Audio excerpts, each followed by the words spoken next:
नमस्ते दोस्तों, आप सबका स्वागत है मेरे चैनल पर। यहाँ आपको मिलेंगे मजेदार वीडियोस, क्रिएटिव कंटेंट और फुल एंटरटेनमेंट। कौन बनेगा नेता? नगर निगम के चुनाव पास आने वाले थे। पूरे कानपुर शहर में टिकट को लेकर मारामारी शुरू थी, लेकिन सबसे ज्यादा चर्चा में वार्ड नंबर 40 की सीट थी। वो इसलिए क्योंकि इस बार वहां की सीट महिला के लिए आरक्षित थी। अब सवाल ये था कि चुनाव लड़ेगा कौन। इससे पहले ठाकुर साहब वहां से पार्षद थे और इस बार उन्होंने अपनी पत्नी सीमा ठाकुर को टिकट दिलवाई और ठाकुर साहब की शान के कारण सीमा जी ने 20,000 वोटों से चुनाव जीत लिया। अरे बधाई हो सीमा भाभी, अब तो आप वार्ड की पार्षद बन गई हैं। अब तो हमारे काम आप ही करवाएंगी। अरे ये तो सिर्फ नाम की पार्षद बनी है, वो तो महिला सीट आ गई, वरना पार्षद तो मुझे ही बनना था। अब भले ही चेहरा इसका होगा, लेकिन पावर तो मेरी ही होगी।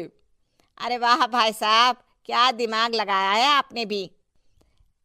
आइए आप लोग, खाना लगा दिया है सबके लिए। सीमा जी पार्षद बन चुकी थीं, फिर भी उनकी एक ना चलती। सारे काम ठाकुर साहब खुद ही संभाल लेते और जहां जरूरत पड़ती वहां सीमा जी का अंगूठा लगवा लेते। सीमा जी ज्यादा पढ़ी लिखी भी नहीं थी। एक दिन ठाकुर साहब और सीमा एक प्रोग्राम में जाते हैं।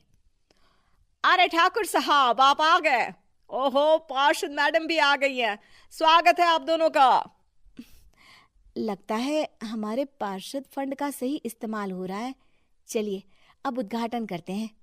ये लीजिए ठाकुर साहब कैची, आप ही सबसे पहले प्रवेश कीजिए।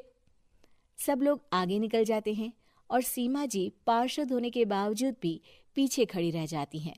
वो देखती हैं कि वेलकम बोर्ड पर उनका नाम है, लेकिन महिला होने के कारण कोई उनका सम्मान नहीं कर रहा। अगले दिन एक आदमी उनके घर आता है। अरे ठाकुर साहब नमस्कार। कल ना हम नोटिस किए कि हमारा घर तो अवैध है और नगर निगम वाले उसे तोड़ने आ रहे हैं। अरे कुछ कीजिए ना ठाकुर साहब। देखो भाई, मैं तो ज्यादा कुछ कर नहीं सकता, पर अगर तुम सबकी जेब गर्म कर दो तो कुछ हो सकता है। कुल मिलाकर 4 लाख लगेंगे। अरे 4 लाख ठाकुर साहब? अरे भाई, मैं अपने लिए नहीं मांग रहा हूँ।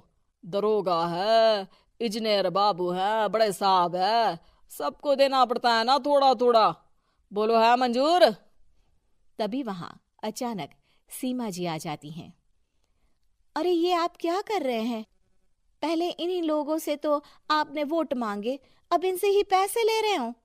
अरे चुप रहो तुम, तुम्हारा काम है सिर्फ अंगूठा लगाना, तुम वही किया करो। मुझे दूसरे काम तुम मत सिखाओ, समझी? और तुम ना जाओ, अब पैसे लेकर आओ, वरना जेसीबी किसी भी वक्त आती होगी। सब कुछ ऐसे ही चलते रहता है। एक दिन सीमा जी और ठाकुर साहब को एक लोकल मीटिंग में बुलाया जाता है। वहां पर कई और अधिकारी लोग भी मौजूद रहते हैं। अब मैं चाहूंगा कि ठाकुर साहब हमारे बीच 2 शब्द कहें। मेरे प्यारे भाइयों और बहनों, आज मेरा सौभाग्य है कि मैं आप सबकी सेवा दिन रात कर पा रहा हूँ। आपने मेरी पत्नी को भारी मतों से जिताया है, इसलिए मैं आप सभी का शुक्रगुजार हूँ।